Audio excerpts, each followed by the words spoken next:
Hey, comrades. How's everyone going? Hope you're all doing great. So, we're here to talk about one of my favorite things ever, which is the Dragon Quest series. And I'm not doing the whole thing. I just, the remasters for the original trilogy came out. That's 1, 2, and 3. And so I figured, yeah, whatever. I need kind of a palate cleanser after all that SWAT and Ready or Not garbage that I was playing, and then some of these other random trash games that I play. So it's something that I know I will enjoy. Now, there's some controversy about like the wokeness that kind of invaded the localization of this game. So I went ahead and installed like the patches or the mods that fix all that shit, so that characters can look like the authors originally intended and whatnot. Because I don't cater to any of this like revisionist history bullshit. Also sexed up some of the characters, which granted they're like 2D, 3D stuff, which if you haven't played the Octopath Traveler games, which I have not, but I've seen it, that's what they're kind of in. So what is Dragon Quest? So the Dragon Quest, so there was the first 3 games, and they were like a pretty hard and fast like trilogy. Like these are 3 games that are connected with story and gameplay and all that stuff. And then 4, 5, and 6 had like a loose trilogy association where they really focus in on the, I think they're called like the Zenithians, is like Zenithians or something like that, because they had like similar themes. It's almost like a Final Fantasy kind of vibe. Now all the Dragon Quest games have like similar monsters and kind of similar gameplay and like spells and stuff, kind of like the Final Fantasy series, but they are Akira Toriyama, I think that's his name. He's the Dragon Quest guy. I needed Chrono Trigger designs, and he's worked closely with the Dragon Quest people like until he died recently. So his art style it's very distinct, especially if you've seen the Dragon Balls. And so this follows suit, right? Now, in terms of gameplay, it is Dragon Quest 3, which is like chronologically the beginning of the trilogy. So originally it was Dragon Quest 1, Dragon Quest 2, which was a direct sequel to Dragon Quest 1. It's kind of like a generational leap. So the main character of Dragon Quest 1, he had like 3 kids, and those 3 kids had like 3 kingdoms. And then you play like the son. The main characters are like the grandchildren of the hero from the first game. And then the third one takes us back into the past, because the whole time it's like Erdrick this, Erdrick that, or like in the original Japanese release, I think his name was Lodo. So Lodo this, Lodo that. And so we go back into the third game, and we kind of discover where this original hero comes from, right? And it was kind of, at the time, it was like a shocking twist. So this game's like 45 years old or something. So if you don't know the twist, then I guess don't listen to what I'm going to talk about. But if you care about this at all, I mean, again, it's like the way they have it structured with the remastered trilogy, the 2D, 3D remaster, is that you play the third game first because it takes place chronologically before the other 2 games. And so I guess it could kind of be a twist if you've never played the original games. But then by the time you beat the third game, you're like, it's just like followed up by 1 and 2, because obviously this is a prequel. So that's Dragon Quest 3. You have you wander around, you run into random battles. The battles have like cute monsters that show up, and you fight them. You have 4 characters. Well, you can have 1 to 4 characters, because you don't actually have to play with 4. So you start off with your main character, who is the hero, a silent protagonist. I mean, everyone's kind of silent. And then you can go to like a guild, and you can hire like 3 pre-made characters, or you can make your own characters. And in the original game, it was really just like you chose the 3 different classes and genders that you wanted. So you did like the female soldier or the male monk or whatever. And then eventually you get to this tower called the Tower of Dharma, which the game's supposed to take place in like a pseudo like real world location. And that was like intentional, right? So you have like South America, North America, Africa, Europe, Asia kind of stuff going on. And what was I going to say with this? Oh, yeah. So Temple Dharma is supposed to be kind of like in India, obviously. And there you can change your classes, right? Once you reach level 20, which can be advantageous because you keep all like the skills and you keep a lot of the stat points that you've already invested. So if you have like a wizard and you level them up to level 20, or a priest, this is a good example, you can essentially make a paladin by turning them into a soldier at level 20, and they keep all the healing spells and some ability to like cast magic and stuff, kind of like Cecil from Final Fantasy IV kind of situation. And then there's like a secret class called a Sage, which can cast like all the wizard and the priest spells. And if you're not familiar with Dragon Quest, again, Priest is kind of like a white mage. If you're more familiar with Final Fantasy, it's like healing magic and support magic, while wizards they also cast some support magic, like Oomph, which gives you more attack, but they're more concentrated on like attack magic. And like the higher level you go, the kind of more stats you can kind of carry over and whatnot, or abilities that you can carry over. And then there's like some unusual classes. There's Merchant, which is a fun class because you just get like more gold at the end. And then at some point in the story, you have to have a merchant, so you have to go make one, or use your merchant that you've leveled up the whole game, which is not advisable because you lose them. And the game thankfully like warns you about that. And then there's Goof Off, or just, I think they called him Joker originally in the original version translation that I played back in the day when it first came out. And they are like uncontrollable. They just kind of do whatever random thing. They'll like fall asleep, or they'll like confuse party members and stuff like that. But the nice thing is, so the Sage class is kind of considered like the best class in the game because it can use all spells. And there's one book in a tower north of or maybe the tower is the Tower of Dharma. No, I think it's the town of Dharma, or the Shrine of Dharma, and then you can go to this tower north of there and you can find like a secret book that lets you transform anyone into a sage. Or if you get a Goof Off or Joker, Jester, whatever they were called, they're Goof Off now, I'm pretty sure. Then you get them to level 20. They can automatically change into a sage because they've had so much wisdom from like fucking around, I guess. Is the idea. So that's fun. So it was usually kind of like, it's a give or take, right? Like kind of, if you're playing easy mode, you want like a soldier, a wizard, and a priest, and then you turn one of the, you turn like one of them, you turn the priest into a soldier. When you get leveled up, you turn the wizard into a sage, and you just like keep the soldier as is. Or you can turn the soldier into a sage, and then turn the wizard and the priest into soldiers. The monk is not as good as a soldier in the original games, like at all. They get a lot more abilities, and then there's a thief, which is kind of just like garbage, and again the merchant is also kind of garbage. So it's only for like fun. So obviously when I play this game, I always have a Goof Off. Sometimes I had 3. I played this game a lot, like the original, and then like the Super Nintendo re-release, and then there was like another re-release for like Game Boy, which I think was like similar or the same. But in this one, I went with Thief, Merchant, because I don't remember Thief, so that might actually be a new class. But I think it's a new class. I don't think Thief was in the original, but I think it was in like the first remake for like the Super Nintendo, because it originally came out in the Nintendo Entertainment System. Yeah, because it sounds vaguely familiar what I was playing, but anyway. So again, the 2D 3D remaster is like a remaster of a remaster of a remaster of like a remaster. Like this game's been like remade and upgraded for like new hardware with like additional stuff based on like stuff they wish they could have put in the first place, or like new stuff they were thinking to like spice it up a little bit. The newest game also includes like a monster hunting kind of mini game, and then a monster arena, which I never remember engaging with before, but I'm not usually that into the whole monster taming thing. Like I've never been a Pokemon guy or like Dragon Quest monsters or whatever. So that might have existed before. It might be a new iteration with this one, but it's okay. Essentially, you just like run into monsters out in the field, and then you can either join your little menagerie, or they don't like that they saw you, they don't like that they smelled you, or they don't like that you heard you. So then you can use like an item called Musk, so that you smell like a monster. You can use Padfoot, which is a thief skill that lets you be very silent, and then you can use either an item. I'm trying to remember what it's called. It's got some funny name. Or there's a spell that makes you like invisible, and you can use that on the monsters, and then they'll join you. Or you can just have a monster tamer, which is a new class that I was gonna like reclass my. So I started off with a thief, a merchant, and a Goof Off. I eventually turned the Goof Off. I mean, he had to get to level like 50 almost to get like all his abilities. So eventually, I turned him into a sage. I turned my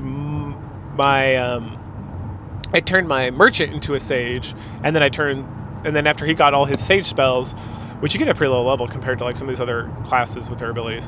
And then I turned him into a soldier, and then I turned Candy Cane, which was my thief, into a monk, and then I was going to turn her into a monster tamer, but I beat the game before the monk got all his abilities. So it's like you're going to go really hard in the paint to like get all his abilities. And then the hero, you can't change classes, just hero forever. And you can set up, and I did this through most of the game because it's a lot of random battles. You just kind of set up like it's not like a gambit system in Final Fantasy 12. It's more like you can order your characters to like go all out, which means they're just going to go hard in the paint. You can order them to go like fight wisely, which means they'll like make determinations, and the AI is pretty good for, you know, whether they're going to like heal or attack or use certain abilities. And like there's like an underlying like elemental system, but like it's not as obvious as Final Fantasy, where it's like undead weak against fire, water weak against lightning. Like this, it's like you kind of got to experiment. But as the game experiments, it like ticks off variables in the background that are like your characters now know these things are weak against this, right? So they make like judgment calls, and it's pretty good. Like sometimes it's wasteful and stuff. It's not like optimal, but because there was a few times I had to like take over control because it was like I was like, you guys are losing the battle because you're making bad choices, not because I'm too weak to fight like this boss or anything. But generally, as long as you're like a little overpowered, they just like crush the shit out of everything. There's as you're out exploring, another new thing that I haven't experienced before that I remember is that there'll just be like little spots you can go into, and you'll find treasure or monsters and stuff. And then there's just like trinkets lying around, so it encourages like more exploration of the world, which is nice. Because before, your motivation for like exploring around the world was pretty much just to grind levels. And then sometimes like people would be like, you gotta go west, and then like the localization was bad and it was actually east, and so you spent a lot of time like meandering about. But especially in the first Dragon Quest, which I remember distinctly because I beat that game like 15 times because it was like one of the only games I had when I was a little kid. Like I had that in Final Fan. I had that, and then we got Final Fantasy shortly thereafter, so I played the shit out of those games. There's just a lot of grinding. You just go to areas and you just go back and forth, back and forth, back and forth, back and forth, back and forth, and then eventually get to a higher level and you go to like the next area and you go back and forth, back and forth, back and forth. So you can get up to like a decent level, so you can actually fight like the Dragon Lord or whatever. Other than that, you talk to people in town. Sometimes they have little quests. So there is like a nice little bit of like an adaptation of like the story and stuff. The main thrust. You know what? No, we'll get to the story in a second. I'm trying to think if there's anything else. Different classes can equip different things. One thing that's changed here that I don't remember being as specific is that everyone can equip shields. Everyone can equip like the only thing that really changes for classes and equipment is like specific armor and gender too. There'll be some items that are only for women or men, and then weapons. Certain weapons can only be equipped by certain classes, and then some of the weapons you can use in battle, and they'll do certain abilities and whatnot. Let's see. There's some like cute bosses. There's like Robin Hood, and then there's like the Troll King, and then there's like the main guys like Hargan. Wait, is it Hargan? No. Hargan's in number 2. It's like Bethamos, and then Zoma's like the big bad guy, and there's a couple others. But yeah, that's the game. And at any point, if you get like sick and tired or you feel like you made a mistake, you can always... Oh yeah, the other thing this adds is that your personality will affect like your stat growth for levels, which seems like a really like big deal and a permanent thing, but you can always like reset your class in the Temple of Dharma and then like start over again and try something else. And so there's this thing called and so I just kind of like rolled with, I didn't feel like it mattered that much, so I kind of just like went with whatever. But there's a lot of items like accessories you can equip or different books you can have characters read that will like help them change like their personality so that they stat level differently. And my understanding is Vamp, and I do remember this being in like the Super Nintendo or maybe the Game Boy Advance version. But Vamp is kind of like the best one. It used to be only female, but now they let whoever do it because of wokeism or something. I don't know. But because Vamp has like, it's like, if you're looking at like ratings, it's like, it goes from like, I don't know, like a D to an A for each stat level up, and like Vamp is like B's across the board, and so it's not like maximum, but it's like the most like even keeled, and so B's are pretty good because a lot of them will be like you get like an A in luck and like a D in strength, right? So there's some like hard trade-offs with that. When if you're going with B, it's like pretty steady, pretty good. It's like you're gonna max. That's like if you're min-maxing, and there's like a super dungeon at the end, so that's the main reason you'd want to like min-max, is if you're really gonna go hard with that. It has difficulty settings. I tried different settings. I didn't really notice that much of a difference, to be completely honest. I would switch over. I ended up in like the easiest mode a lot because my son would come over and want to play, and so I would just slap it in there and give him the controller and then just like wander around and grind levels, which was fun. He seemed to really enjoy that, which I like. Because up to this point, he would only play Mario for the Nintendo Entertainment System, and so getting him to play some like RPGs is like good. I want to get that like instilled. I've been trying to like get him to play these adventure. There's these old board games that are based on like Dungeons & Dragons version 4. Which essentially was just like an advanced board game. But they have like even simpler versions of it called like the Adventure Quest series. So I've been trying to get him to like just play with that to kind of get him interested in like the whole thing. Or it's like the mind You got to fuck with your kid's mind to get them to like things. Right, so that's my propaganda for them. Anyway, okay, I've been going on for a lot. Let's get into the story. But that's just the game. It's fun. I love these kind of games. It's like JRPGs are like my favorite thing ever. If you follow me at all, you may realize that I don't play that many, but that's because they're really time intensive, and like I don't have that much time, and I'm trying to like push out video a week essentially. So I got to like slap in a lot of other things that I enjoy, like adventure games, for example, or kind of like simpler action games or whatever. But yeah, okay. So starting with the story aspect, we wake up in a forest. Yes, we wake up in a forest. There is some voice seemingly coming from some light telling us to come to it. And then we get kind of a tutorial about how to like move around, open menus and stuff. And it's one of those things where it's like, it kind of bothers me. Like there's nothing tricky. Like I can understand tutorials when it's like, you're playing a game that is like kind of got bizarre controls, or it's very niche or specific, like a VR game like Beat Saber, where it's like, all right, this is what you have to do, right? But it's like, okay, walk forward, press this button. It's like, okay, man, if I can't like just let me figure the fuck out, man. Like people, it's like fucking stupid. And then it wants like a whole bunch of personal information, like birth date and stuff. And so of course I lie to it because I'm paranoid as shit, even though I'm playing like like a pirated version of this game that's not connected to the internet. It's like, hell no, Gabe, you can't have my information. You never know. After answering some of these questions, we get teleported to a cave, and then we become a monster, and we come out of the cave, and we're like at some well, and then we can like run around and like kill people. But I just choose to like leave the city instead after we realize that's what's going on. Because anyone you talk to, you'll like kill. And then it's like, aha, I see how you're going to act. That's another test. And all this shit, it doesn't come out and say it directly, but I think it's just to establish your character's like personality for stat growth, which again, you can just change. So none of this stuff's like really that important, because you can literally just like equip an item or use a book later and change it. We then get praise to the high heavens about, you know, our choices and our personality and how we're going to be a hero someday and all that stuff. And then it finally like fades out of that.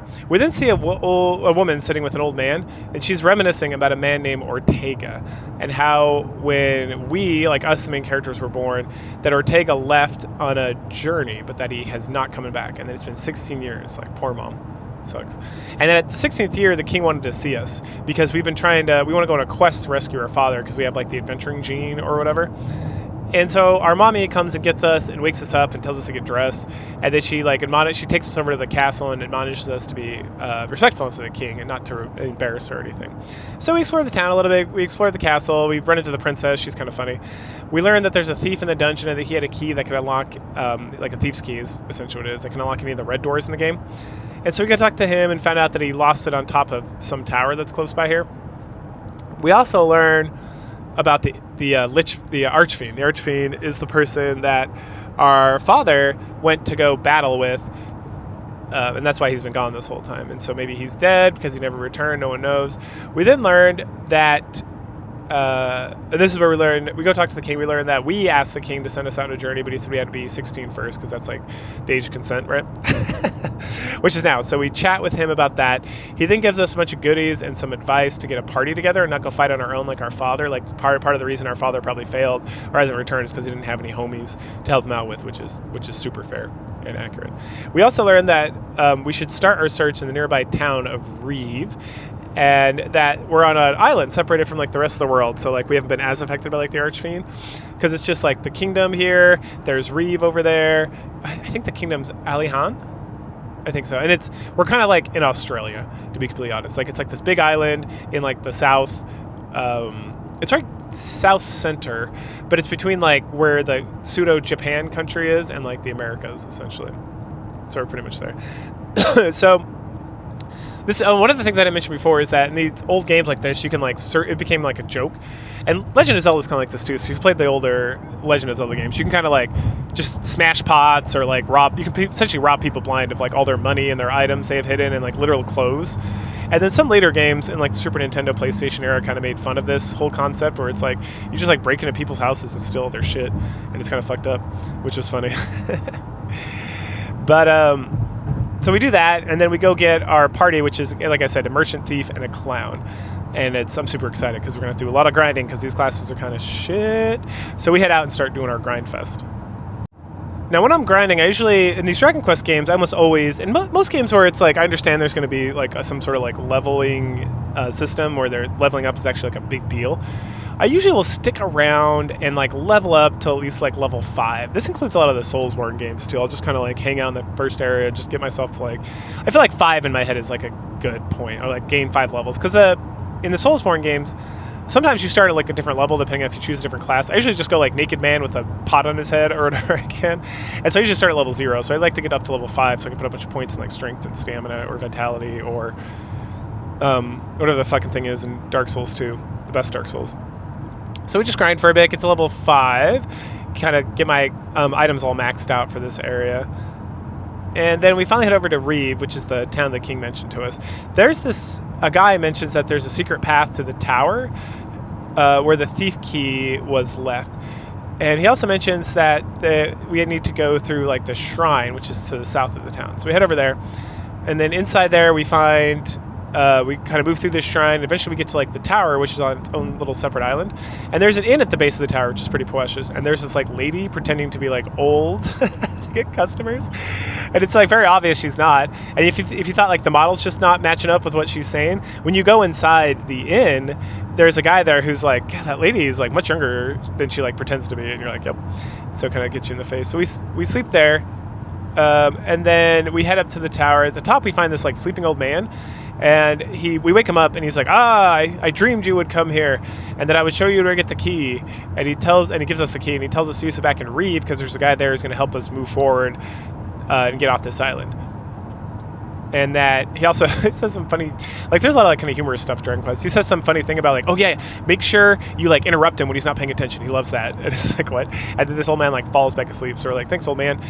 And so we teleport home and kind of raid the rest of the town of Alahan and Reeves with all the keys that we can get before we head back over to Reeve.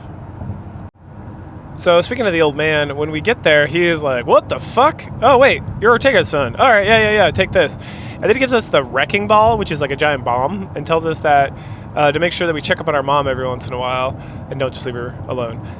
What a sweet guy. So off to the shrine to the east, which is where we need to get the teleporter that'll take us to like the continent or something. And we had stumbled upon it earlier. The guy there had also mentioned the wrecking ball. And then there's a lot of people in town. So the people in town are pretty obvious. Like if you ever get kind of confused what to do, you just go to like the last town generally, and they'll like give you a pretty good explanation of like what you need to go do next. So we head over to the shrine, and then the guy there again mentions that like the whole place is like caved in, and that we would need the wrecking ball to get in there. And so we just toss the wrecking ball over there and hide behind some debris with this old man, and it blows the shit out of the tunnel, which leads us through like a fun little dungeon. And on the way we meet like a friendly so we go through this like fun little dungeon. We pop up in Italy essentially, and then there's like a friendly slime, and this old man runs up and he's like, no, don't attack the friendly slime. I'm the monster manager, somebody, and I'm trying to collect a menagerie of monsters, and if you could help me, that'd be great. And then they can like fight in an arena for you and get you some more goodies and lots of fucking gold, like lots, like holy shit, like so much gold. And so just send him his way, and he'll also give us like rewards, and I think he gives us like 2 rewards that I never use. You get a lot of items in this version of the game. Like I don't think I ever bought items. I think I bought some stronger healing herbs at some point, but that's because I was literally rolling with like no healing. Like I had my hero, the thief, the merchant, and the goof off. Once I switched over to like priest, it was like the end of me using items ever again. Or I switched over to the sage. Okay. And then, yeah, I never used the monster guy, but apparently, like, the more... every now and then, just collecting monsters, it'd be like, oh, your monster tamer has gotten stronger. And I'm like, I don't have a monster tamer, but okay. Anyway, so Romilly, which is, like, Rome, obviously, that is the town, that is the big castle over here. So we head over there to kind of figure out what to do next. And besides just being, like, obviously Italy, based on, like, the geography, like, a lot of times they'll try to have these, like, funny accents and stuff written out, and they are, like, borderline offensive. Like they could be real bad. Like this Italy coded country is a lot of like and they'll say like Italian words periodically. It's probably the best. Like after this you get like some Spanish or Portugal coded town and like Egypt and stuff, and they're not saying things in like Arabic or Spanish necessarily, like a little bit, but here it's like everybody like speaks Italian first, and they're like oh hold up my bad whatever, and then they'll be like oh sorry I meant this, and you're like okay. It's silly. We go to the monster tournament, and we just get like our shit kicked out of us because we need to gather like a whole lot more monsters to get through that. I eventually beat all of them. It goes up to level... I got through level like 9, and then the game like hinted at level 10, but that's probably some post-game stuff, and I don't really do post-game stuff on games. Like I used to, but that's because I was super poor and only had like one game for like months, and so then I would just like post-game the shit out of things. But these days it's like, now I got like a lot of other shit to do, and I don't really particularly enjoy that aspect of it. At this point, we chat with everybody in town. We learn about this villain, this thief called Robin Hood. Yep. Yep. We talk to the king. He loves to party, apparently, and at some point he lost like his crown, and so Robin Hood like stole his crown, and so if we want help from him, we got to go like get it back. And then he's in a tower, a different tower that's like to the southwest of Nave, which is a town north of Romilly, which is kind of like I think Nave is kind of like a Germanic Nordic town, if I remember correctly. So off we go. North of Romilly, there's a checkpoint. We arrive there, we see a guard captain giving orders to his men that they're going to march on this tower and get the crown back from Robin Hood. So it's nice to see that the guards aren't just like, the game's just not just like, you're the hero, you'll figure the fuck out. Like, oh, good, there's like other people actually doing things.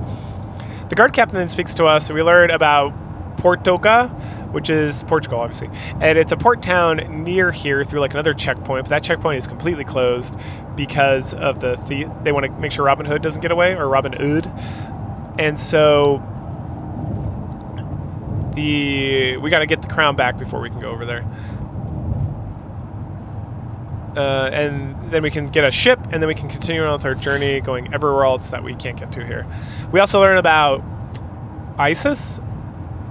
Yeah, I think it's ISIS. It's like, no, Iris. I think it's ISIS. Not like the terrorist group, like Isis, the goddess of Egypt. And how it's another kingdom to like in a desert to the east of here. Okay. So at this point, we just like wander around. We have like a huge open area. Before we just had the little island we meandered about, but now we got like all this area. Like I really go like the town, just kind of meandering about. And it's like some of the best meandering exploring is like these older JRPGs, like Final Fantasy, older Final Fantasy games and Dragon Quest games. And as I mentioned earlier in this video, the exploration is a lot more rewarding here. Like before, I just liked enjoying meandering around, seeing the beautiful world, and kind of like seeing if there's any stuff I can find in like caves I'm not supposed to get to yet that I can kind of like push through. But this not so much. So we head to Nave, and like I said, it seems kind of like Germanic or even Eastern European coded. Because some kid says something about a babushka or whatever. And so it's not quite like Russian, but maybe like Romanian or Ukrainian or Hungarian or something, right? And we learned various things in Nave about like a tower. There's also another village to the north, which is definitely like Nordic coded, where everyone's like asleep because somebody pissed off some fairy. And then we learn more about the Egyptian coded country, Isis, to the south. And then we get like more specific directions about heading to the west and following over a bridge to get to the tower where Robin Hood is hanging out. And then also something about coming back at nighttime to check out some skeleton of a great warrior or something. And that's what it is. We talk to some guy, and he's like, oh, this is the grave of some great hero lived long ago and something. And then we come back at night. So there's a day-night cycle. I forgot to mention that. And this game actually amps it up, because before it was just day-night. Now there's like day-night, dawn, and dusk, which is important to like finding certain monsters, which is kind of annoying because you can get a spell called TikTok, which will change day to night, night to day. But then like dawn and dusk, you gotta like really just wait around for it to like pop up. And so it's just kind of like meandering about, wasting time. Anyway, we don't spend, I do that a few times when I'm trying to like really like gather up monsters at some point. But eventually we just head off to fight Robin in his little tower. And when we get to the tower, we get like a funny tutorial. Like it's like we're still getting tutorials. And this is where we learn more about the elemental thing that I was kind of explaining before. Like a lot of enemies have like elemental weakness, but you gotta kind of experiment to figure it out. And then we climb up this tower. At some point, we find this guy who's just enjoying like the rich history of the banditry at this tower. He just like has a whole lecture about it, which is kind of funny. And at the top, we find like this room full of like loot, and then also some bandits. So we talk to them about what's going on, and then they rush us. Oh no, then they rush up the stairs to warn Robin Hood on the next level, or Robin Hood. We get up there to the top, and then Robin Hood's like, welcome to my home, now bye, and he opens a trap door, which drops us to the next level. We then run back up the stairs, and we see them all like jumping off the side of like this part of the tower. So we rush So we rush after them, jump after them, and he's like, aha, well, if you want to fight, let's fight. And so they fight. And these dudes hit pretty hard. This is like the first boss of the game, and if you're not prepared, like, you'll get smoked. Like, I remember dying like multiple times on other playthroughs because it just wasn't like up to par. I didn't grind out enough. But we're able to like make it through. The best part of the battle for me, which is really like the difficulty setting that I chose, is that the clown keeps paralyzing himself and other people and like falling asleep, and it's just like hilarity ensues. I love it. I love this class so much. After the battle, Robin begs for us to let him go, and we don't. You can say no, fuck you, and the game's like, are you sure? And I'm like, okay, this is like a non-choice choice. So we're about to choose to let him go when the guard captain and his whole crew like rush in, and so Robin Hood and his bandits are like, yo, like, vamonos, and they like run and jump off the side of the tower. The commander then says that once we return to the crown, to the outpost, that the pathway to Portugal will be open. So he gives us like the crown. And that even though we can, the gate will be open, we're still going to need the magic key, which is somewhere, maybe in the pyramids to the south, to get through it, of course. So we, before we head back to Roma, we head to Nanalese, which is the Nordic town in the north with everyone asleep. We find out from like the one guy who's not asleep that there was a dreamstone that was taken from the fairies, and that the fairy forest exists to the west, and that they cursed the town. They want it returned. And when we head over to the fairy town, we learn that a human boy and the fairy princess like fell in love and ran away, and also that the fairies like really hate human beings. And if I remember correctly, these were actually elves in previous versions, but here they're like definitely fairies. Like I think like the queen even has like wings and stuff. And so we talked to the queen about it, and she's pissed about her daughter being quote-unquote tricked by a human boy and then running off. So we need to find them and bring her back to help out. And we find out that they ran to like this nearby cave. So yep, another dungeon to go meander through. So we got this pretty long dungeon that we like, meander about, explore every little Christian crevice, corner and crevice. And we get to the end, and we find the dreamstone along with a note.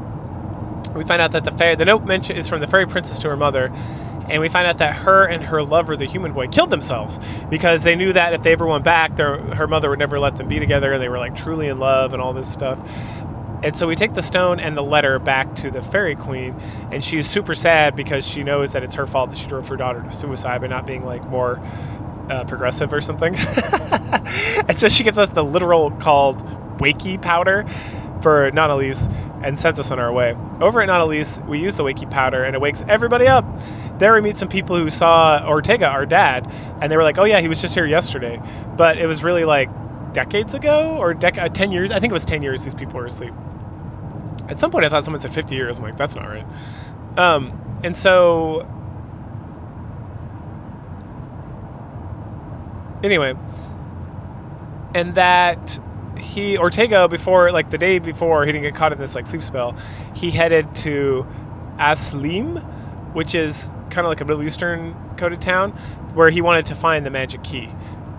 And so we got to like meander south of Nave and then west of Romilly and like around, the Mediterranean essentially, so we can get to Aslim and find out what's going on next. And then from there we can head over to Isis, or Iris, to get the magic key from the Egyptian people. But before we do that, let's take the crown to his king. So we take the crown to the king. Yep, so we do that, and then he's so excited to get his crown back, he's like, I offer you my entire kingdom. And we're like, sure. So then we become the king, and we learn that the king, we just like wander around, and people are like, your majesty this, your majesty that, and it's like very boring. It's poetious that you can be like the king, and you can just like sit on your throne and do nothing. But eventually, if you want to keep playing the game, you're gonna have to get the king back. And we find out he's in the monster arena, and at this point I remembered that originally this was a casino. This game used to have casino gambling, which the rewards in the casino were much better. It was like better equipment. Now you can get some like fancier weapons and stuff from the monster training facility, but I don't like. One of the things is I'm pretty sure they had like metal bauble, like metal items, like metal slime, metal bauble. Metal baubles, metal slime, and king metal are all creatures that like when you kill them, they give you like drastically more experience points. Like we're talking about, I'll be fighting like in-game bad guys, like a whole group of them, and they'll maybe give me like 1,000 to 2,000 experience points, and I kill like one metal babble slime or bobble slime, and the thing will give me like 12,000 experience points, like 6 times as much, right? And you can fight these things like pretty early. So it's like if you can get, but the thing with them is they take, you have to like crit them before they run away. You can hit them, but every time you hit them, you do like 1 damage, and they're immune to a whole bunch of stuff, and they like, there's a super high chance they're gonna run away. And then the metal slimes give you like, I want to say 2,000 experience points, which at the time you run into them is like, again, it's like 10 times as much experience as like guys are giving you. So if you can kill a couple of them, it might only be 1,500, but still it's a lot. Again, it's like what you're getting against like end game groups of monsters is the equivalent. And then later on in games you get like the king metal slime, and it's the same thing, right? It's just exponential. Okay. So we talked to him a little bit about what's going on. And he's like, all right, thanks for like the little break. I'll go back to being king. And so he switches back. And at that point, we can head over to Asalim and then head down to the desert. So we get to Asalim and find out that the key is not there. And then, we also get like a cute little like puff scene. And puff is like a boob job, right? But it's not always like dick related. It's like a woman will take her giant massive tits and like rub them over the back of your head and stuff, and it's like a running kind of gag in these games. But in this level, by the time you get to Dragon Quest 3, they do this little trick of Rooney where there's like a guy who's like, oh, my daughter's gonna give you puff, and then you go up to puff and it's like dark, and then when they turn the lights on, it's like the guy's giving you puff with his giant like tits or whatever. The girl's just like smoking a cigar in the corner watching. Excellent. There's also a black market here where you can get some like really overpowered items if you really like grind it out, or you just win the monster arena, because again, the monster arena, when you beat levels of the monster arena, like the first time, they give you like an exorbitant amount of cash, like cash that would take you like hours to grind out just fighting monsters in the area. So it's like doing the monster arena is like definitely worth it to kind of keep up with like item stuff, at least for the beginning of the game. At some point I just had like so much money that like I was just like wasting it, because it was like, I might as well buy like these items that give me like one more attack that costs like 100,000 gold, because like what else am I going to use this gold for? Nothing. There's a merchant ability that lets you summon a bunch of dudes to fight for you, and it's like the more money you have, the more powerful it is, I'm pretty sure. I used it like once or twice just to like look at it, and it doesn't cost that much. Instead of mana points, I think it only costs like 50 gold pieces. Something like that. Also around here, it's a good place to kind of grind a bit, because the monsters in this area in the desert are like exponentially stronger than they were up in like the European zone and whatnot.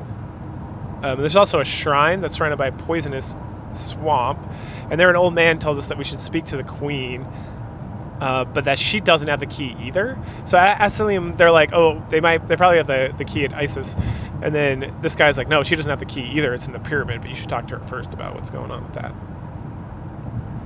So heading over to Isis through the desert, well, we wander and grind a bit, but then we talk to her, and she warns us at the pyramid that there's like a secret code to get like the treasure room, and that there's like traps. There's so many traps, and fellas, there is a lot of fucking traps. Like, the pyramid is the first place you run into mimics, and if you played any other kind of role-playing game, you know what a mimic is. It's something that pretends to be something else, and this very specifically, it pretends to be like a treasure chest in this game. But you'll see mimics as like doors or rooms or like all sorts of other things in other games. But yeah, this very specifically is like a treasure chest, and this is where that whole thing comes from that you get from like the Dark Souls games, and also Firin, with like the treasure chest actually being a monster. Like, I wouldn't say, because mimics were in like Dungeons & Dragons, right, which is Dragon Quest is kind of like rooted on that idea and wizardry and stuff. But when it comes to like the Japanese sensibility of like what mimics are, like this is Akira Toriyama's like design and everything is really what a lot of that stuff's based on.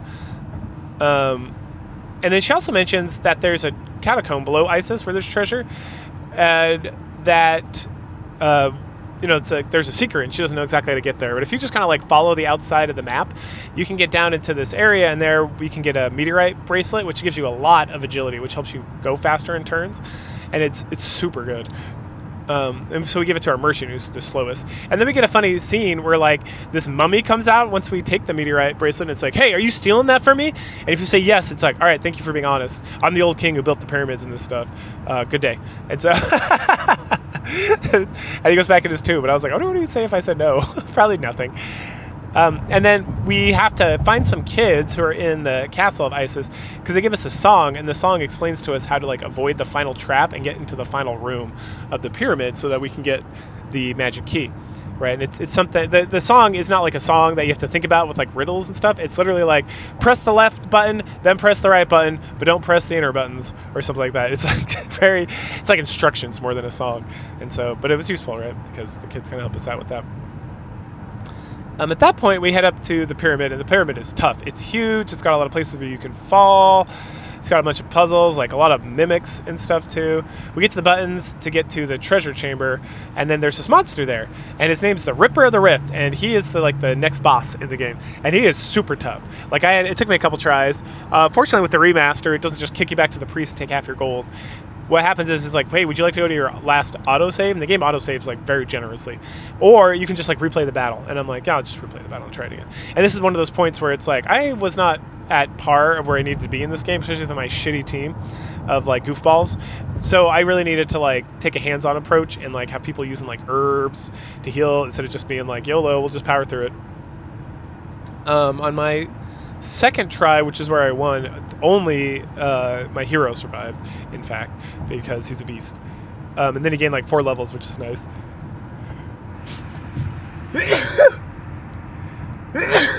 Excuse me. Because the leveling system is kind of like the old Dungeons & Dragons leveling system, where different classes level up faster. So the goofball is like level 20 before we leave like Alahan.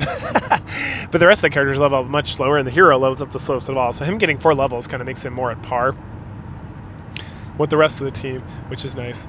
As we kill the Ripper in the Rift, he cries out about the Archfiend, and he also mentions that the boss troll is going to kill us real good when he finds us, that he's not going to take mercy. We pass on through there, and there's a magic door that we can enter. And inside, now that we have the magic key, because that's what we got from the Ripper in the Rift. And inside there's a whole bunch of chests, but every single chest is like got enemy, so we got to fight. And this part's pretty hard. Like I died at one point and like came back, and like had to open up the rest of the chest. There's nothing super essential in here. There's some like better items. There was like a claw that was really good, but like I didn't have a monk, so I couldn't use it. So it was a wah wah wah kind of situation.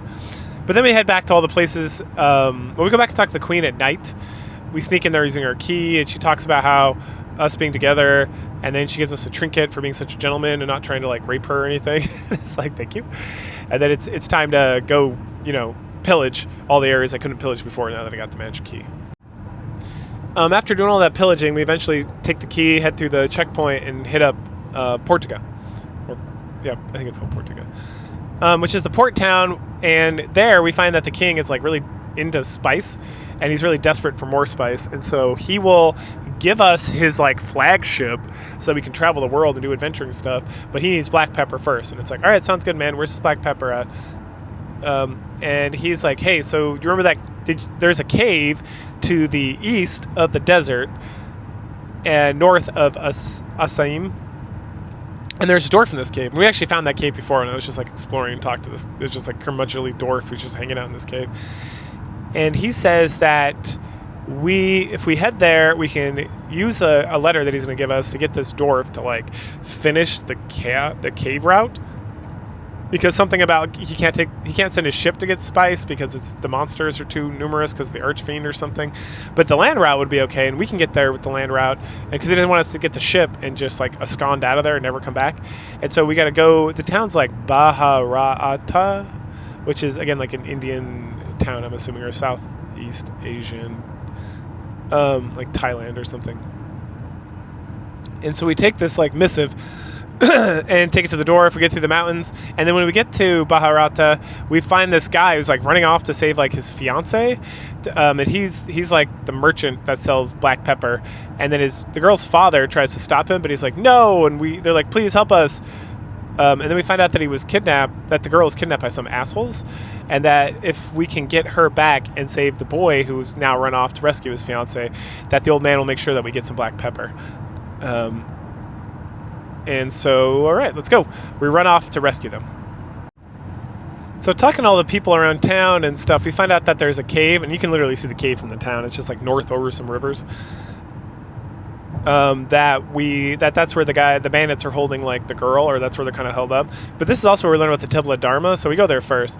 Inside, as I mentioned before, the Temple of Dharma is where you can go to change classes to level 20, but you keep all the abilities, and so all my characters, I'm not going to change until they max out their abilities, so they can get all the abilities to use whenever they want, because again, you can keep the abilities across different class changes. And then you also, the way this game works, at least the remaster, is that you get your stats are all cut in half, and you start there instead of starting at a much lower level, which is where you would start like if you make a brand new character, right? So it's like every time you change classes, you're going to get incrementally just better from doing that. So it's like behooves you to switch classes a bit so that you can get like more abilities, and also that your stats will just it makes it, you go back to level 1 and then you gain levels really fast, and you're starting from like a higher base, so you're gonna at the end of the day have like a lot more stats across the board, which makes you just like stronger and better. So if you can really like grind it out and like get every ability from every class and like optimize and all that kind of crazy stuff, right? So it's fun. I like that you can do that in this game. But right now, none of my guys are maxed out in their abilities, so I keep them where they're at and just kind of continue to like struggle with like no healing and no like, I have very little like multi-enemy attack stuff. Like as soon as I get my stuff changed over, it is like I just crush the shit out of things. But it's like you got to kind of persevere at this juncture in the game with like the class I'm running. And so then we head to the north to this tower where we can get the book, the Sage book. Since I'm already here, and this is the first time we run into metal slimes, which I talked about before, and so we were able to like grind out some levels really quick. We talked to some people that are hanging out there trying to reach Dharma or Karma or something, and then we get the scroll that lets us change one of our characters into a sage, and yeah. So after all that, it's finally time to go rescue the girl and most likely the boy as well from the bandits. So we head down there, and the cavern is kind of big, but not really. There's a guy who's lost in it. And then we find Gopal, who's the boy, and Tananya, who is the girl. And they're in their cells.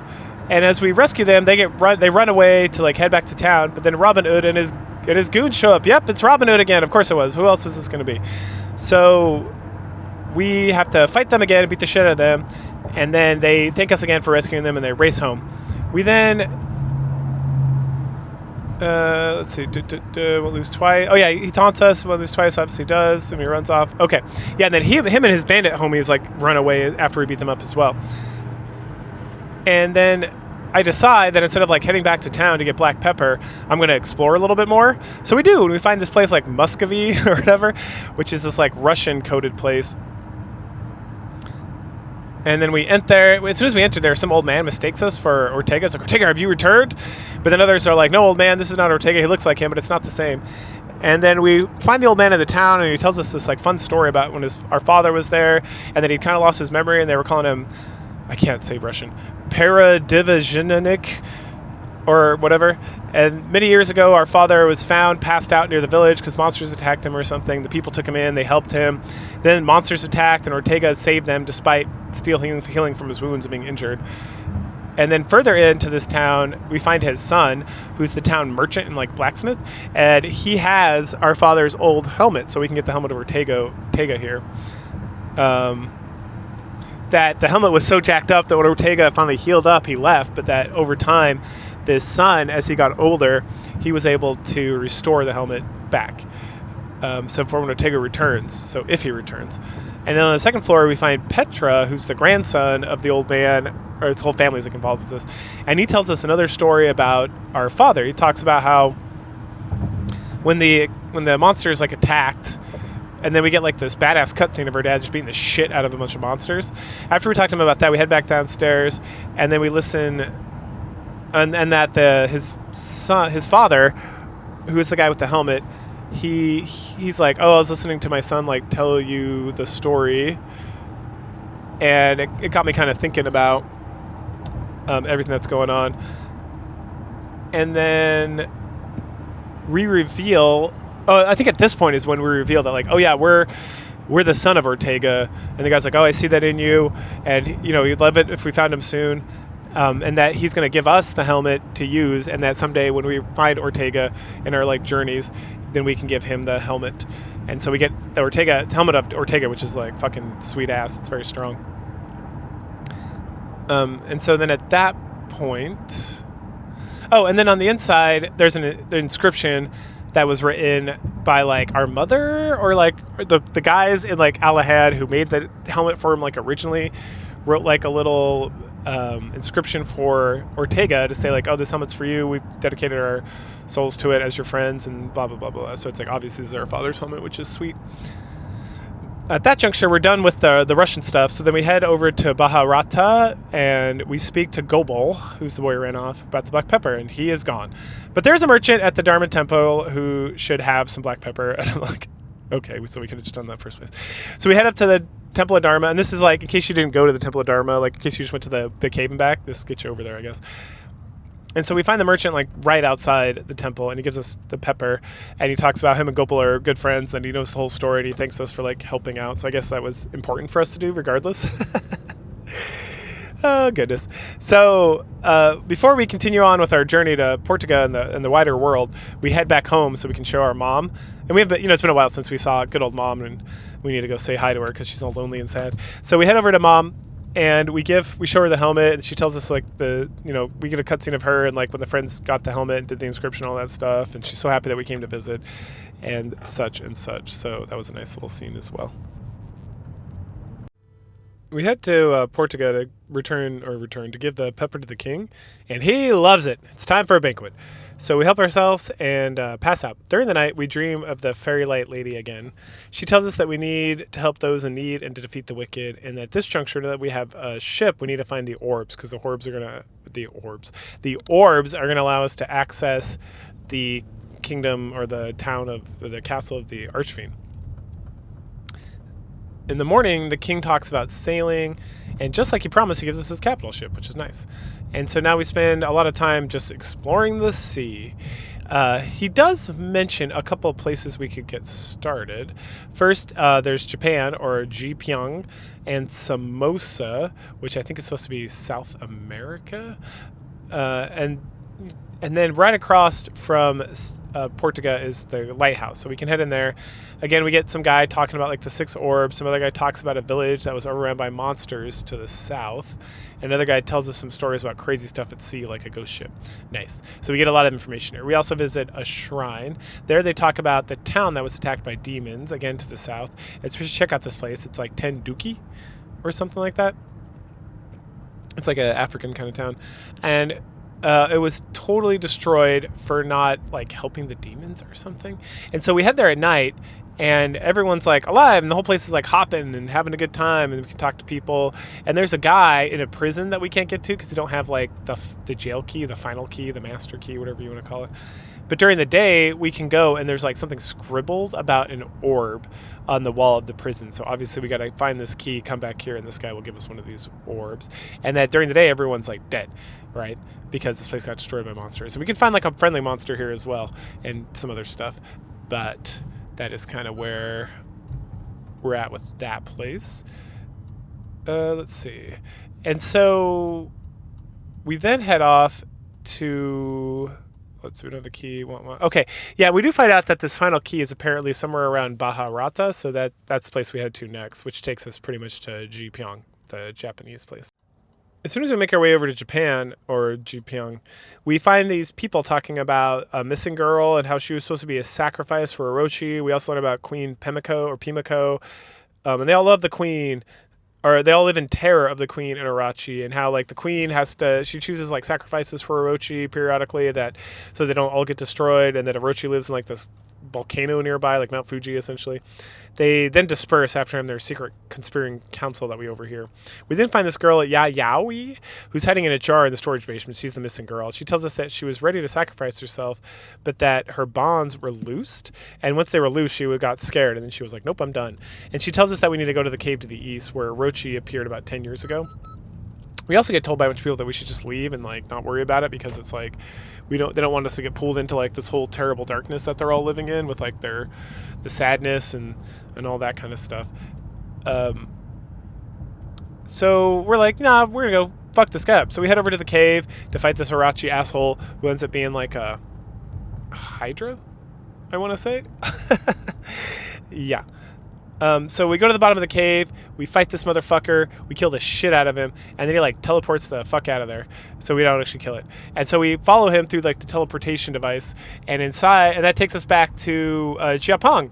In fact, the castle of Jiapeng, where the Queen Pimiko is now laying there all bloodied and fucked up and stuff.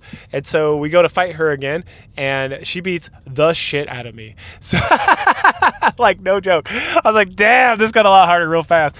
And again, I haven't like upgraded my guys, so like my guys are shit at this juncture still. And so mostly it's like the no healing thing, right? It's like really making it hard to fight these bosses. And so, but we keep trying. I try a few different things, and finally I'm able to beat her again. She curses us and talks about how she's the rightful ruler of the land. And then she dies. And then the people like all find out, and they're super grateful and gracious, and they're like, yay, and news spreads, and then we rest. And in our dreams, we're back in the place with the fairy light and the lady. Oh yeah, we also get an orb from this chick. And she congratulates us and tells us to take the orbs to the Everbird Shrine. And so in the morning, the people thank us some more and give us a whole bunch of goodies, which is nice. All right, the journey for the final key, so we can start getting some of these orbs knocked out. Hold up, turn the brightness up on my phone a little bit. All right, so first we head to South America. We come across this pirate's hideout, and within there we get the red orb. It's pretty straightforward. We just like roll in, it's nighttime, we go down into the basement, and there we go. The pirates are also super friendly. They have some information about their places we should go visit, and that we need some bone. So we got to get some like pirate's bone, and that will let us get to the ghost ship or something. And then next we go to Cancel, the town in the Southern Island Desert surrounded by mountains. Oh, God, what's the name of that town? Stupid autocorrect. Anyway, we head to this town. It's like another island. So there's like the big Australia island where Alahan is, where we kind of start the game off. And then there's just like this smaller island to the west of Alahan, and that's where it's like Label. I don't think it's Label. Anyway. And there's like, we have to get the final key to get into this quest where we have to do like a solo adventure with just our main character to get to the bottom to get some other thing. So we find out in fact, there's some slime that mentions there's a special herb that we can only buy in the town of Edinburgh, right? So it's like Scotland, which is on an island way up there. And so we head up, we need a special herb that we can get here, which we buy. And then we head up to Edinburgh, where we see a bard trying to get in there, and they have the whole place locked down. But if we use the herb, we'll be invisible, and then we can get through, right? So then we see the bard getting denied. We use the herb, and then we just head inside. And once we get in there, there's like this cute little puzzle room. And like you saw a lot of... sometimes these old RPGs would have these like fun puzzles where you like move bricks around or you move stones around, and I think this might have been one of the first ones to like do that. I don't know if it was the first time I experienced it, and it's the only puzzle like this in the entire game. And essentially it's like you got 3 rocks, you got to push them into like 3 locations, and there's some spots where you can like drop the rocks into holes, and if you fuck up you just got to like reset and try again. So we do this like quick little puzzle, and then we get, what do we get from here? I don't think we get an orb here. Oh, that's right. We get the bottomless jar, and then a note from this homie, and he mentions that he's going to this place in the ocean and using the jar, which will open up a way to get something else. A guy in here also mentions needing the jar to get the ultimate key. All right, cool. We're finally figuring it out. So we're finally on the fucking right track. So first, though, we stop by Antarctica to find the Shrine of the Everbird. There are these like creepy twins. They seem nice enough. They talk about our dad who came here alone and then he disappeared. And also, this is where we bring the orb. So we put I think we have 2 orbs right now. So we drop off the 2 orbs that we have in these like out of the 6, and then we head off to unlock the passage to get the ultimate key.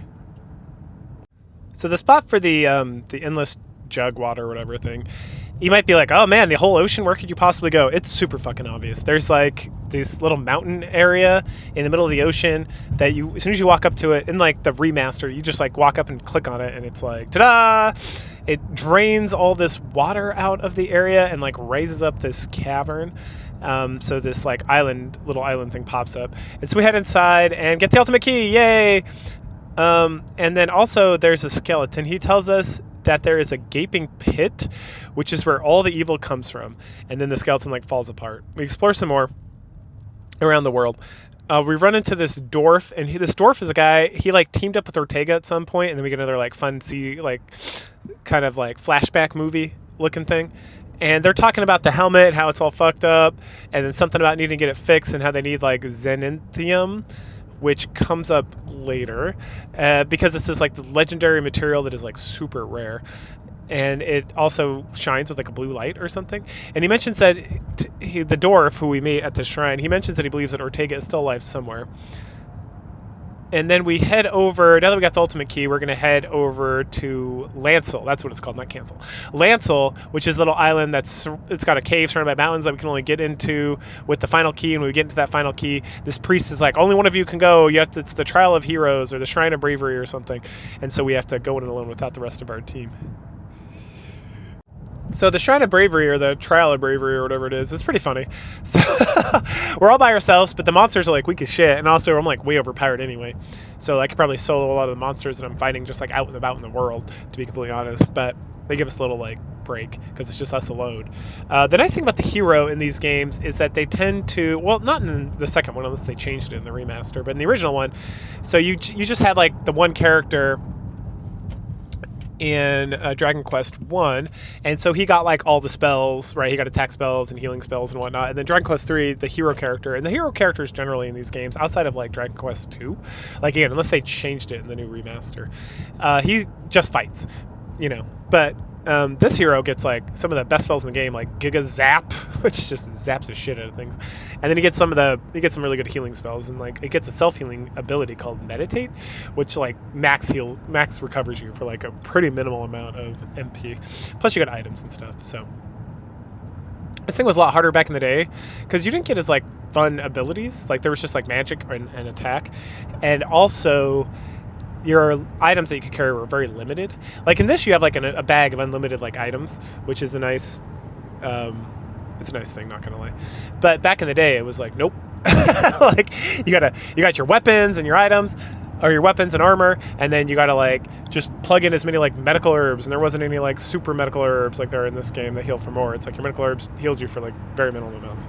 Okay, anyway, so this thing's pretty easy. But you gotta go to like 2 different places inside here, and I went to the wrong place first because you're like walking along and there's these heads that keep telling you to give up and retreat, and we're like, go fuck yourself. And we get to a room with like a blue light and an altar, and there's nothing on it, and it's like great. So then we have to trudge all the way back through all these stupid fucking heads, so that we can go fight this like mage in a green robe who's like, oh, I will just defeat you in the arch nemesis or whatever. So we beat that ass. And he says some more stuff about Lord Behethmithios or something, but ends up just being, okay. So then we get the blue orb, which we need, and then from the wizard, and then the other room, I don't know, there was like nothing in there. Anyway, so next step is to go back to the ghost town in like Africa, right? It's like Sumatra or Sumas. No. I can't remember the name of it. Anyway, the ghost town. So this time we go at night and we break through the prison and we talk to the guy, and he's super excited that we're able to talk to him and about this orb thing. And he's like, hey, I'm going to give you this thing. And then right before he's about to give it to us, this asshole, these like dark creatures and these shadow creatures or whatever, they show up to fight. And this is the hardest fight I've had in the whole fucking game. It took me like 5 goddamn tries. So I had to rearrange a whole bunch of stuff, items and whatnot. And again, I think at this point, I'm still using like my janky team of guys trying to get them up to like level 50 so I can get all their fucking abilities. It was kind of crazy. So afterwards, we talked to the ghost man, and he tells us to go to Rimland, which we've already been there. He then turns into fire, and we're down to just 2 orbs left to go. The next thing with the final key is that we're going to go jump through a bunch of like these shrines, and eventually one of these shrines drops us off right outside of Samosa, which is that kind of South American kingdom that got mentioned by like the king of Portugal like way back in the day. And apparently we get there and this king is like a total asshole. Some guy mentions some sort of rod of transformation, and then another guy mentions the Mirror of Ra, which shows the truth. And if you had played this in like release order back in the day, you would be like, the Mirror of Ra, I remember that, because it's very important to like the beginning of the game when you're trying to rescue the princess. Anyway, so we also find in this town there's like a funeral for a guy who was killed by the king for like speaking ill will of the king or whatever. And then we head over to the castle, and a young man stops us. He's saying that his father was killed 10 years ago by the king, and then that the king has like these judgments which are just like completely absurd, and that we shouldn't go there because we could get in a lot of trouble. And we're like, YOLO, whatever. So we head in there regardless. We find the princess hanging out in the gardens in the back, and she mentions that her father has been acting very differently like over the last several years. And then we go to meet the king, and we get thrown immediately into jail because he's kind of an asshole. We escape, of course, but while we're escaping the prison, we find that dun, the real king. He's been in prison too. He's been stuck down in these prisons, and so the guy who's acting like the king he's just some random asshole. He's not actually the king. And we find out that this guy, let's see, the king was, the Archfiend replaced him so that he could cause problems, just like doing Archfiend assholery stuff. So there's a little cavern nearby here, so we head over there and we search around, and it's got a whole bunch of treasure chests, a whole bunch of mimics and whatnot, but eventually we get down to the bottom, and there we find the Mirror of Ra. All right, cool, Mirror of Ra, good. So then we go back to the castle, and we sneak Epotamus back into the king's chamber at night while he's sleeping, and we use the Mirror of Ra. And it reveals that the king is actually Boss Troll. Oh, hey, remember Boss Troll? That asshole from like way back in the day mentioned him. Wait, hold up. Ugh, sorry, I have like a mild cold or something. I'm sneezing. So this motherfucker is the guy, I mentioned before. Okay, he's pretty tough. My fun team is going to have to make some changes soon, though. So it's time to finally like grind that out. So we literally, I can't beat the boss troll at this juncture. Like I tried, and I was like, all right, YOLO, whatever. So then we go start the quest for the next orb, or the other final orb after. And what that is you find like an old man sitting in a cabin in like this, I think it's in North America, kind of like by where Virginia should be, if I remember correctly. And we go talk to him, and he's like, oh, I came here and I want to start my own little town, and that'd be so great. And I love town building mechanics in games, but this is no Breath of Fire 2. You literally just like, he's like, I need a merchant. So I could give him my merchant, but I'm not going to do that. So I go get a different merchant, and I bring her back, and I dump her off, and then they start building a town here. And then periodically they'll be like, oh, I should go check on the town. And you go check on the town, and it's like grown a little bit, and then grown a little bit more. And they get like a theater and all this stuff. There's a whole like quest with that. So we get that started. Let's see. And then he mentioned something. Oh, and then he mentions like this other town, the Sioux, right? Like the Sioux Indians, off in the center of the continent. So we ride over there, and then we find like an area where we can like grind out like metal slimes pretty, not like regularly, but like on a more steady basis. And we literally just fucking grind. We also talk to the people in this town. We find out that like the whole thing with like I think the jar was stolen from here originally, so we get some more story about that, and they mention where the jar's at, and like I just stumbled upon it, right, because that's what I do. But if we had not, then this is where we would get more information about that. Let's see. Yeah, they're still really hot and bothered about when it was stolen and stuff. Let's see. We got stuck. What do you mean? Okay, yeah, the Scotland guys came also. Okay, they also mentioned a flute in a tower nearby, so might as well go there next and just get this flute while we're like grinding anyway. So we head over there to get that. After getting this flute, and this flute, all it really does is like when we use it, we can start battle, but we already have I think the merchant? Yeah, the merchant has the ability where he can like whistle and we'll start battle, so it's kind of like, meh. Oh no, you know what, the whistle also, no, I think I'm wrong. That's a harp we get later. The flute actually tells us if we're nearby like an orb, right? Which is super useful if we're playing like back in the day and we never played this game before, didn't know jack shit about anything, and they didn't give us like good advice on where to go, at least in the American localization. So, but right now it's like, meh. Then, let's see. Okay, so we do a lot of grinding. We do some of the class changes I mentioned at the beginning of this video. And we go back to the boss troll, and we bowl over that motherfucker with like all my like fancy magic and stuff. And then he's like, oh, you may have beat me, but you're nothing compared to Big Boss Bahamut. Then he dies. All the people in the prison are saved. The king comes out, and then we like get rest. And at that point, we have another dream. The spirit tells us to steal our spirit. And so the next thing we gotta do is find this like ghost ship. So we head over to this like volcano. And okay, there was some trading around. So after we beat the boss king, he drops like this staff that lets us transform into like different creatures. And so we can actually go back to the fairy village and finally use their shop, which at this point is like, meh, who gives a fuck about that? Also in Greenland, pretty much, there's a guy who's just like hanging out, and he's like, man, I wish I had a staff to let me transform into different creatures. And we're like, here's your staff. And he's like, awesome, here's a staff of like lava protection or something. And so we take that to this volcano. It's a staff, right? No. I think it was actually a sword. let's see. We take the staff to some old hermit the next morning. Oh, no. Okay, yeah. The mood rod. Staff of dreams. He gives us to protect. Little does he know. He also gives us a mighty amulet, which is a nice thing. The Greenland we go. Okay, yeah. So we trade the mod rod for the ghost bone. Okay, so we trade the mod rod for the ghost bone so we can find the ghost ship. There we go. Then we head to this like shrine, which is like we can't get through this certain area to get to the volcano on our ship because like the ghost of like some lady who's like died at sea or whose lover died at sea and then she killed herself is there. So then we got to find the ghost ship. We find the ghost ship. We talk to him and we get some item from him or in the ghost ship so that we can go. Let's see. When did we do this? Sorry, it gets kind of like messed up in my head. I gotta really look at my notes. Okay, so he is also here. Okay, that lets us get through there. Once we do all that. Also, we get a note about the merchant, so we head over to the merchant. She's like, I'm doing great, everything's going great, and then we see some people who are like super jealous of her success. And so we chat with them, we find out that these assholes are complaining about her, and they're planning Les Revolution. And then we take Olivia's locket. Okay, so we go to the ghost ship, we get Olivia's locket from the guy's ghost who's on the ghost ship. We then go to Olivia's like lookout. Okay, so we did the merchant first, and we came back, and then we used it to summon the spirit of Eric, her lover, and then he calls out to his long-lost love in like a cutscene, and Olivia's spirit shows up, and they like embrace, and they both head to heaven, or wherever the fuck they're gonna go. And so this allows us to get through, awesome, and this takes us to an island prison, where there we find another spirit, Simano from Samosa, and he tells us about Ortega, because they were like dueling, and like they were kind of frenemies, and he feels bad because something he did to Ortega. Then he recalls traveling with Ortega and fighting the Archfiend's enemies, who sent all these monsters after them. At that point, they talk about splitting up to protect their families and their towns or something.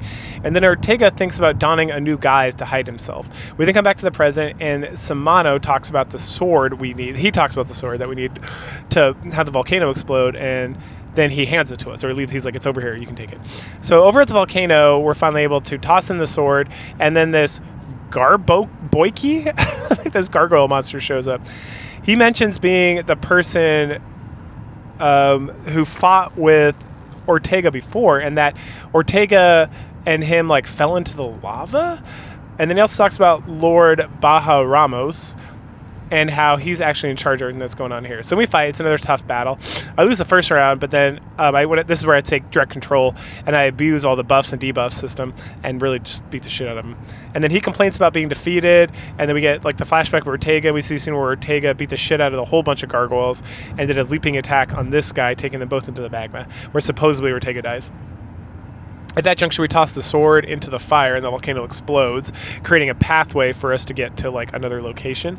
And at that point, we vamos, and let's see, yep. And then that takes us to like the Maw of Necrogard, which is like the pretty intense dungeon, not gonna lie. This is also the first place we can run into metal bobble slimes. Which, like I mentioned, I was able to kill one or two, and they like give you 12,000 experience points, which is a lot. Like at this point in the game, it's like 12 times as much experience as you're getting from like your average like run-of-the-mill battle. And at the end, when we finally get through, we see Necrogard, which is where Bahamaros is hanging out, like on this little island that cannot be reached by any means we have thus far. And then there's a little princess there. And then she talks about slimes and all that stuff. And there's a guy who gives us the final orb, the silver orb. Oh, no, he gives us the silver orb. There's one more to go, which is back with our merchant friend. And so we head over there, and she has been revolutioned out of her position of power. And so we're visiting her in prison, and she tells us about an orb that she hid in the vault behind her throne. Sorry, a little sneeze attack. Yeah, she had in the vault behind her throne. So we grab that, and then we head back to the Shrine of the Everbird, and we place all the orbs there. They're the four that we were missing the first time we showed up. And then the twins of summon Ramia, who's the Everbird, and her egg begins to crack, and out she comes, and she's kind of like a phoenix looking, but not purely Firebird looking thing. And it's badass as hell, and now we can fly! Excellent.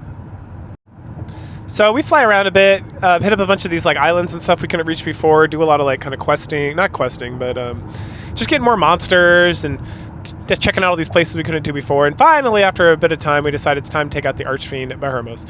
So we head to Necrogard and mosey our way into his inner sanctum. And he goes down like a bitch, no lie. Like, one of the easiest bosses I've had. I mean, at this juncture, I think my monk is now the soldier. And my goof-off is finally a sage. And then I got a monk. So I got 2 fighters, technically 2 sages, and then my hero. So I'm beating the shit out of everything. And we're like, hooray, the day is won. So we move forward to like a triumphant return to Alahan, where we are summoned by the castle along with our mom and our Nanu. And the king welcomes us to like a golden age of peace and time for the celebrations to begin. And then this dark shadow shows up, and it's Zoma.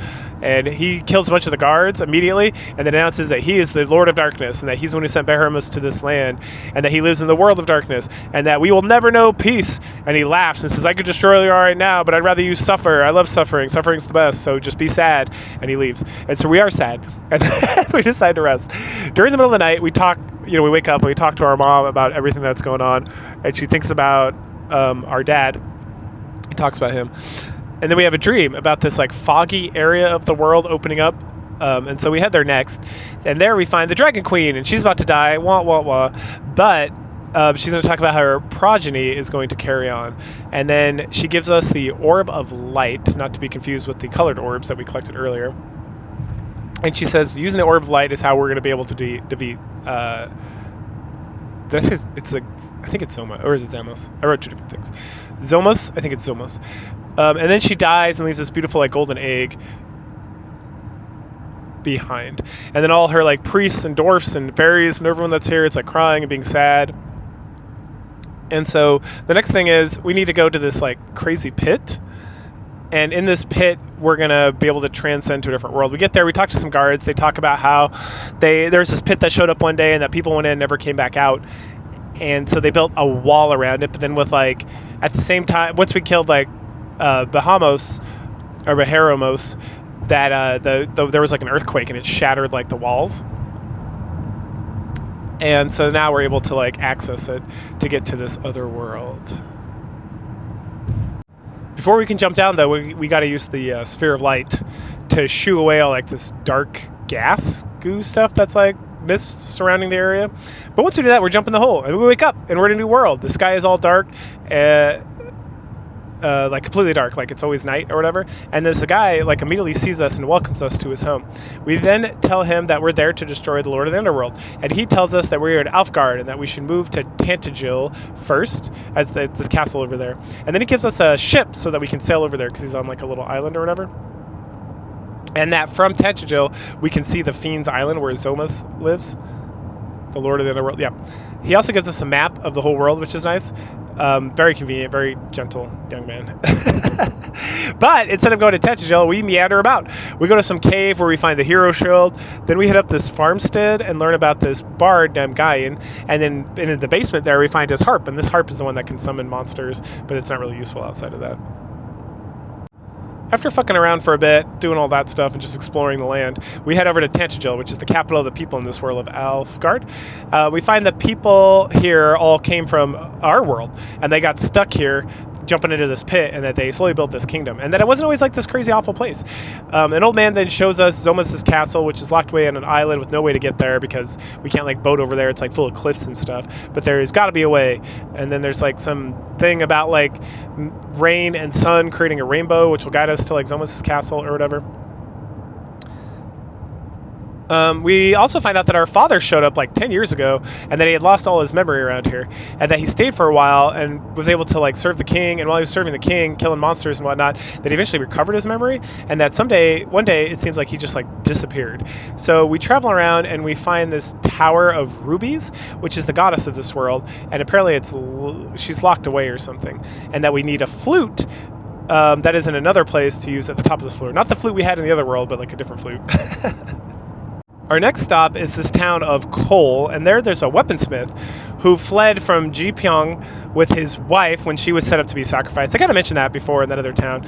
And he complains and is sad that he left his magic hammer when they ran away from Jipyong. But fortunately for us, we have magic. We can teleport back to the previous world And right now he's running an item shop, but if we can get his stuff, we can get some like pretty powerful weapons and equipment here. So we head over to Japan, get his hammer from his old workshop, and then we take it back, and he's super thrilled. And he also mentions that if we can find the right materials and like the broken pieces of the Sword of Kings, that he can repair the Sword of Kings, which is the best sword in the game. So we buy some new equipment and stuff. Also, we search around here and we find the fairy flute of Cole, which is where what we need to unlock the Tower of Rubus and rescue her and whatnot. So we take the flute up to the Tower of Rubus, where we run into the spirit or the soul of Baramos, and it's like, hey, it's this asshole again. He's like, aha, you killed my physical form, but the great lord Zomas has like resurrected me or something. And so he taunts us a whole bunch, and then we fight, and he's slightly tougher than he was before, but that's mostly because he's got goons with him this time.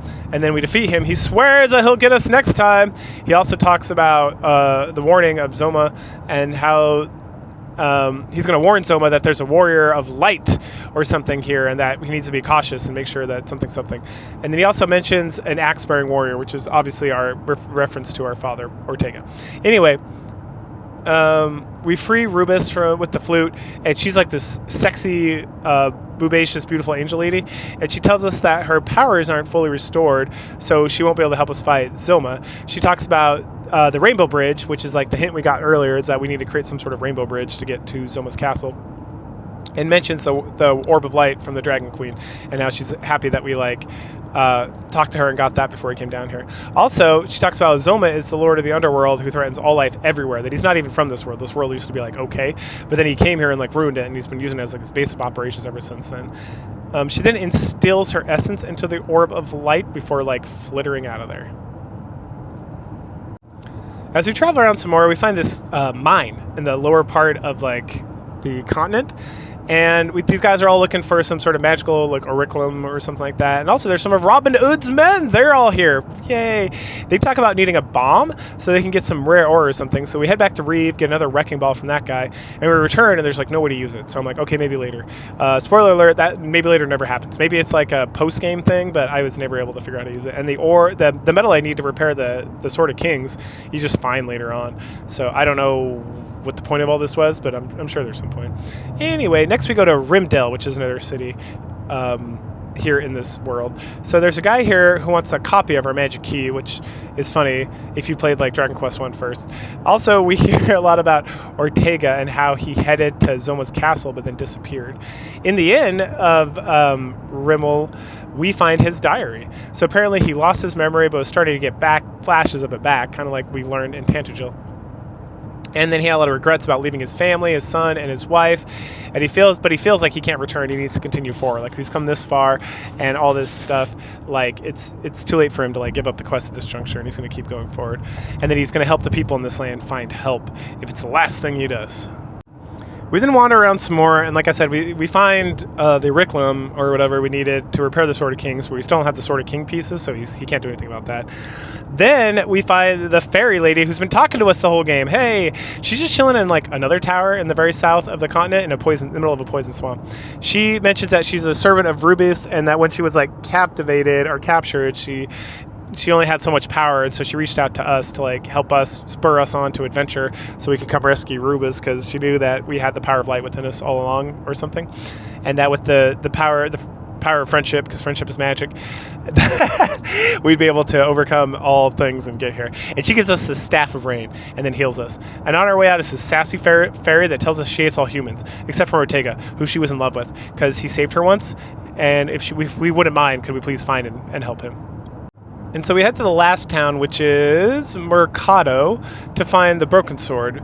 And once we're there, we get it. We take it back to our friend Cole. That, along with the ore, he's able to fix it. We get the Sword of Kings, the best sword in the game. And then we head to a shrine in the east, where a priest combines the Staff of Rain and the Sunstone that I don't remember getting, but apparently I picked up somewhere along the way. And this gives us the Rainbow Drop, which we need to cross over into Zoma's castle. So we head over to Zoma's castle. We get this cool cutscene where we like use the Rainbow Drop on this like jutting out into like the ocean, and it like creates this beautiful rainbow bridge. We cross over, we get into his castle, and we like start searching around there and moving around there. Eventually we find our father Ortega alive, and he's fighting King Hydra. So we race to get to him, and he's looks like he's doing a pretty good job beating the shit out of King Hydra, but then King Hydra uses some superpowered attack. and fucks him up, and then he like nopes out of there. And so we get to our father as he's like dying, and he's like blinded and stuff, and he can't see us, so he doesn't know that we're his son, and he can't hear us because his ears are melted too or something, some fire attack or something. So we hold him, and he mentions like, hey, if we're ever in Alahan, visit his family and apologize to his wife and son for leaving them, and tell him that he loves them and that he's sorry that he left and all this stuff, and then he fades out of existence. I'm like, oh. Down further, we find Zoma on his throne. He taunts us, and then he summons King Hydra. We kill the shit out of him, move forward, and then we get the soul of Baramos again, and this time he tells us things are going to be different, but they're not, and he dies like a bitch. And then we move forward and fight this skeleton monster who dies in literally 2 hits. Like the fuck. So now we're finally at Zoma, or Zomas, or whatever.